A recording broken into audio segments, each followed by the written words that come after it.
Welcome back to the channel. So today I am with an advisor here in Asuncion in Paraguay for Maquila, and we are going to be diving into the details of Maquila in Paraguay and what that can look like in practice.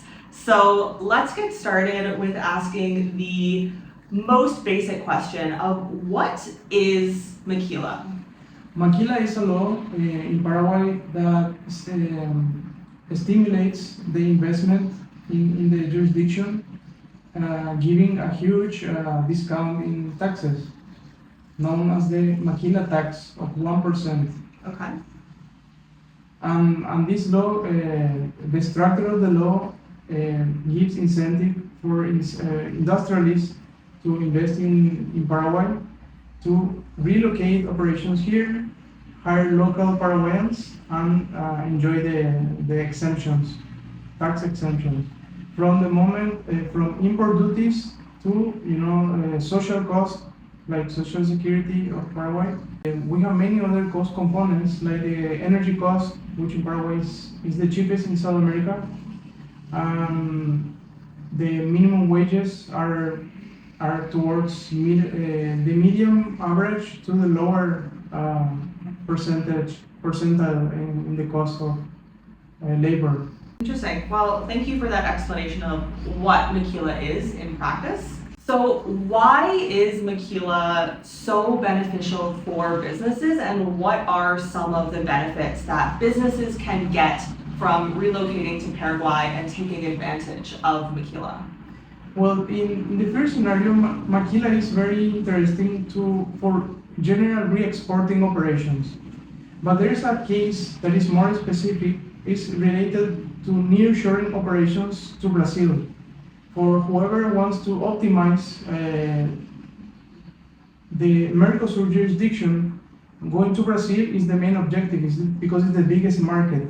So the role of Paraguay is a diving board towards the Brazilian jurisdiction, setting up operations in Paraguay as a Maquila company. So you have the made in Paraguay, therefore you can re-export it to Brazil with all the savings in cost components plus the 1% tax, the Maquila tax. Okay, so two pretty big markets are of course Brazil, but also America. So is that a potential for clients as well to really take advantage of the Brazilian market and the American market? There are scenarios, there is the reversal scenario where probably the Brazilian industrialist is interested to go to America. So instead of going to, straight from Brazil to America, but this depends on the particular item. There, depending on the commercial balance between Brazil and, in this case, America, right? So if we are talking about an item that is highly taxed in America from Brazil, maybe from Paraguay is not highly taxed, maybe even have exemptions as well. Therefore, that scenario makes sense to do Maquila in Paraguay to re-export to America. So how does Maquila actually work in practice if somebody is looking to establish Maquila in Paraguay? In order to open a company, a Maquila company in Paraguay, you need to write a letter to the Ministry of Industry. It's a similar, like a letter of intention, LOI, where you state your intention to invest in Paraguay and present the project. So the project, like any business project or business plan, stipulates the objectives and, more importantly, how many jobs you are creating in Paraguay, which is the spirit of the law, right? So in order to have the 1% Maquila tax, ideally you will employ a lot of Paraguayans. Therefore, you can use the jurisdiction to make the differential. Interesting. So are there any other important steps within the process of Maquila that somebody who's interested in establishing Maquila should know about beforehand? Yeah. The average Maquila approval from the Ministry of Industry, it takes from 3 months to 6 months. So from my side, for example, what I do is I do feasibility studies. So I have all this time to, in a parallel fashion, do the feasibility studies, depending on the particular investment. If it's a rubber industry requires logistics or material studies. So we've dove into some of the basics of Maquila and what that looks like, but talk to us about, of course, if you're coming here to establish Maquila for your business, you're going to need a factory. So will you create your own factory? Are you going to be renting a factory? What does that look like in practice in Paraguay? There are two modalities to use the Maquila Law. One is called the Maquila Pura or pure Maquila, where you set up from scratch, let's say, where you buy the land and you develop your industry, you bring the whole infrastructure from scratch.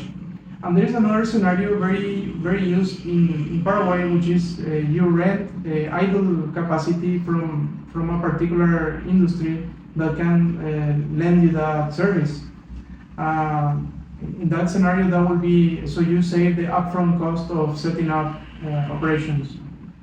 Okay, and which route do most businesses that are already established in another country, which route do they typically choose, or do you see a mix? Well, let's say we're talking assembly operations. For assembly operations, it would make sense to avoid the upfront cost and just rent a place, a warehouse, or whatever needed infrastructure, because it's a simple process. If we are talking about if you are talking about pharma, I don't know if there will be avoidance of this type of setting up from scratch if you need specialized processes and so on. Okay. So what are some of the potential risks and challenges that somebody could face establishing Maquila in Paraguay? Well, we can start with the risk. Obviously, like any scenario, they have risks. We have political wise, we don't have a lot of risk because we are center-right, a center-right government where we keep inflation under control. So there are not that kind of risk. If anything is bureaucracy, but Maquila inside the whole governmental machinery is the best operating unit, let's say. So from that, maybe the time it takes, that would be the risk. There are other risks relating your final market, logistically speaking, depending on the particular item. There are other scenarios where you have less risk. Let's say you re-export services, where you deliver your services almost in real time. So maybe your risk is towards educating your human resources towards your particular required performance. Okay, so talk to me a little bit about that. There is Maquila for goods, but there's also Maquila for services. Correct. The law says products and services. So you can have, you can deliver a tangible result or an intangible result, like all kinds of, software development or whatever is not resulting in a tangible product. Interesting. Very interesting that you can have services along with goods. Okay, so is there any other business in Paraguay that's similar to Maquila? Not necessarily similar, but let's say it's correlative. Let's say you're a construction company. So if we are talking infrastructural development related to industry, that would be super ideal. That would be a big opportunity, for many groups. Because we have cheap energy, so the infrastructural value chain is not fully developed. So this is a big opportunity. Interesting. So if anybody is listening, interested in the real estate market, that could be a potential option as well. Yes, I would say the industrial real estate market, especially outside Asunción. Perfect. All right, so my last question for you is, where do you anticipate Maquila going in the future, in the long term? What does that look like? There are good chances that the relations with Brazil is still developing, so more Brazilian investors. I would say the relations with American investors is not developed yet, so that would be another source of new projects, and from everywhere else, maybe some Chinese investors. So Maquila, as it currently stands in 2024 in Paraguay, it's still a fairly new developing market. Well, the law have more than 20 years, but the law really took off since the last two governments. So for sure there is still room for development. Awesome.